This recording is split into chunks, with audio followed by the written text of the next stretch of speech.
নমস্কার বন্ধুরা, প্রত্যেকবারের মতো আজকেরও চলে এলাম একটা রেসিপি আপনাদের সঙ্গে শেয়ার করে নেওয়ার জন্য।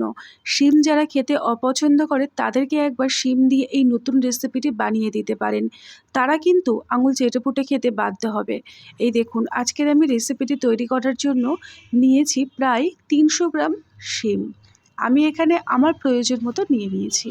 প্রথমে শিমগুলোকে ভালো করে গা পরিষ্কার করে ধুয়ে নিয়েছি। এবারে প্রত্যেকটা শিম আমি ভালোভাবে কেটে নেব।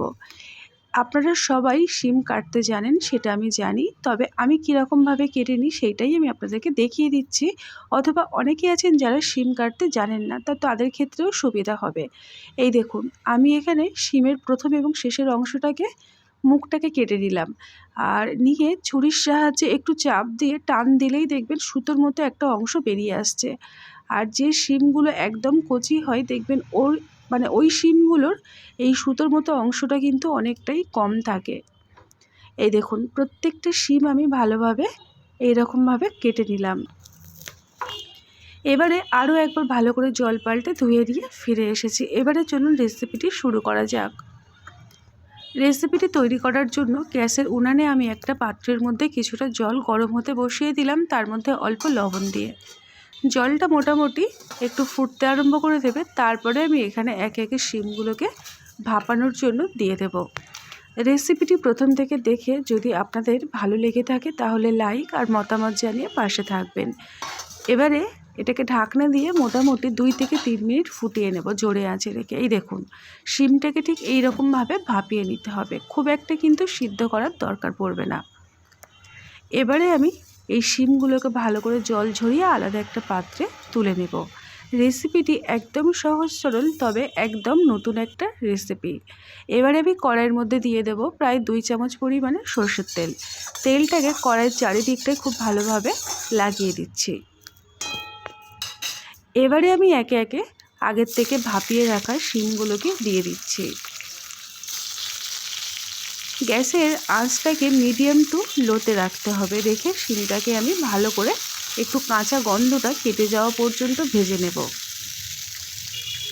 রেসিপিটি আপনাদের একবার দেখলেই মনে হবে তৈরি করি, এতটা সহজ সরল, আর এটা খেতে কিন্তু খুবই টেস্টি হয়।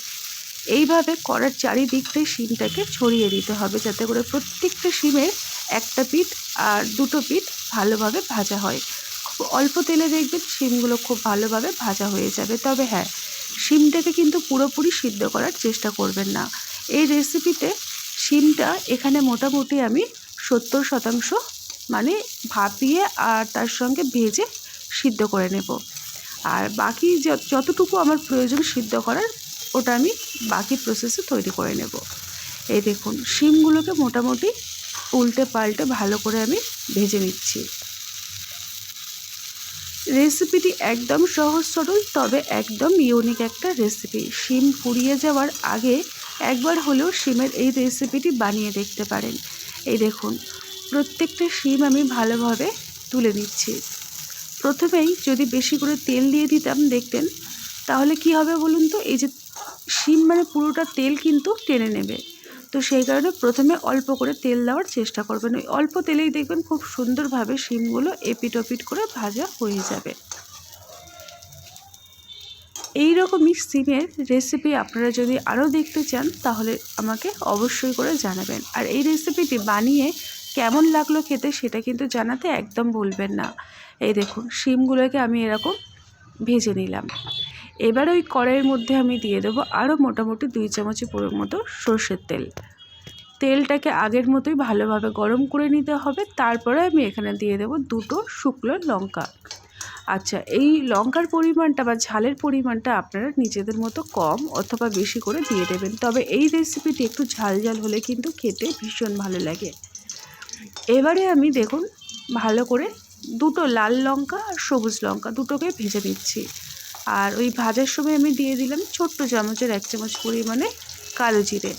কালো জিরেটা দেওয়ার ফলে এই রান্নার টেস্টটা কিন্তু বহুগুণে বেড়ে যায়। এই যে শুকনো লঙ্কা যেটা ছিল সেটাও আমি তুলে নিলাম, কাঁচা লঙ্কাটাও তুলে নিলাম, যেহেতু লঙ্কাগুলো ভালোভাবে ভাজা হয়ে গেছে। এবারে আমি ওই তেলের মধ্যে দিয়ে দেবো একটা মিডিয়াম সাইজের পেঁয়াজ কুচো। পেঁয়াজটাকে তেলের মধ্যে দিয়ে সঙ্গে সঙ্গে কিন্তু ভালো করে নাড়িয়ে চাড়িয়ে ভেজে নিতে হবে। খুব একটা নরম করবেন না, বা লালচে করে ভাজবেন না, এই রকম করে ভেজে নিতে হবে। মানে একটু কাঁচা কাঁচা ভাব থাকবে, দেখবেন কচকচে ভাব থাকবে, এই রকমভাবে ভেজে নেবেন। সমস্ত পেঁয়াজগুলো আমি ভেজে রেডি করে নিলাম।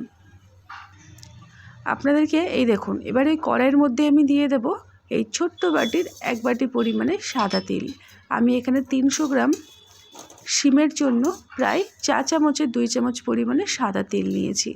এই তিলটাকে কোনো রকম তেল ছাড়াই কড়াইয়ের মধ্যে খুব ভালো করে ভেজে নেব। যখন দেখবেন খুব সুন্দর একটা মিষ্টি গন্ধ বেরোবে, তখন এগুলোকে নামিয়ে নিতে হবে। এবারে আমি নিয়েছি এখানে একটা মিক্সিং জার। ওই মিক্সিং জারের মধ্যে আমি দিয়ে দিলাম ওই তিলটা, যেটা আমি ভেজে রেখেছিলাম। তিলটাকে প্রথমে দেব, তারপরে দেবো 1 চামচ পরিমাণে সাদা সর্ষে আর 1 চামচ পরিমাণে পোস্ত। এবারে এর মধ্যে আমি দিয়ে দেবো এই দেখুন কাঁচা লঙ্কা যেটা ভেজে রাখলাম, ওটাকে প্রথমে দিয়ে দিলাম। দিয়ে কোনো রকম জল ছাড়াই এটাকে ভালো করে ঘুরিয়ে নিতে হবে। এই দেখুন আমি এখানে প্রায় 4 থেকে 5 বার ভালো করে ঘুরিয়ে নিয়েছি, এতে করে প্রত্যেকটা জিনিস এই রকম গুঁড়ো হয়ে গেছে। এবারে আমি এখানে দিয়ে দেবো পরিমাণ মতো জল, দিয়ে একদম মিহি একদম বাটা একটা তৈরি করে নিতে হবে। এবারে একটা টিফিন বক্স আমাদের প্রয়োজন। টিফিন বক্সের মধ্যে দিয়ে দিলাম আগের থেকে পোস্ত, সাদা তিল আর সর্ষে বাটা, তার সঙ্গে কাঁচা লঙ্কা।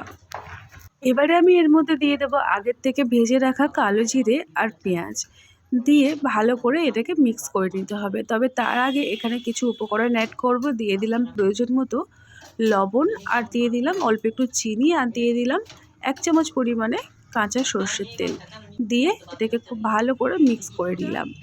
এবারে আমি এর মধ্যে দিয়ে দেব আগের থেকে ভেজে আর ভাপিয়ে রাখা শিমগুলোকে।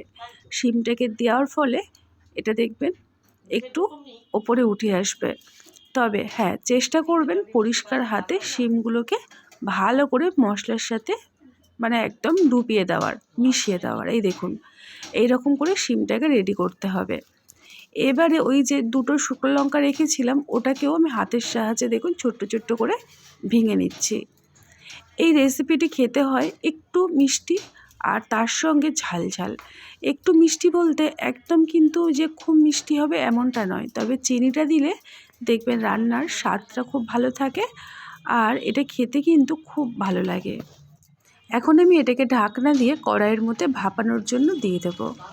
তার জন্য দেখুন ওই কড়াইয়ের মধ্যে আমি দিয়ে দিলাম কিছুটা পরিমাণে জল, আর জলের মধ্যে একটা স্ট্যান্ড আমি বসিয়ে দিয়েছি, দিয়ে তার মধ্যে টিফিন বক্সটাকে বসিয়ে দিলাম। দিয়ে আমি মোটামুটি 10 থেকে 20 মিনিট আপনাদেরকে কিন্তু কম আঁচে রেখে ভাপিয়ে নিতে হবে, জোরে আঁচে রেখে ভাপালে হবে না। বা যদি আপনাদের কাছে প্রেসার কুকার থাকে তাহলে তার মধ্যে দিয়ে ভাপিয়ে নিয়ে 2টো সিটি দিয়ে নিতে পারেন। দেখুন আমি এখানে টিফিন বক্সটাকে ঠান্ডা করে তারপরে আপনাদেরকে খুলে দেখাচ্ছি। তো দেখুন বন্ধুরা কতটা লোভনীয় হয়েছে, একদম ঝাল ঝাল খেতে হয় আর এটা খেতে কিন্তু খুব সুন্দর লাগে। এর মধ্যে সর্ষে, পোস্ত, সাদা তিল সব কিছু মিলে তার সঙ্গে কালো জিরে, পেঁয়াজ, জাস্ট অসাধারণ লাগে। গরম গরম ধোয়া ওঠা ভাত দিয়ে এইরকম একটা রেসিপি যদি পাতে থাকে, মনে হয় না আর অন্য কিছুরই প্রয়োজন হবে।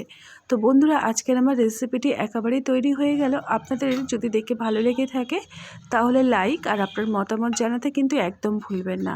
সবার শেষে আমি দিয়ে দিলাম 1 চামচ পরিমাণে কাঁচা সর্ষের তেল, দিয়ে আমি এটা গরম গরম ভাত দিয়ে সার্ভ করব। তো আজকের মতো এই পর্যন্ত, সবাই ভালো থাকবেন, সুস্থ থাকবেন।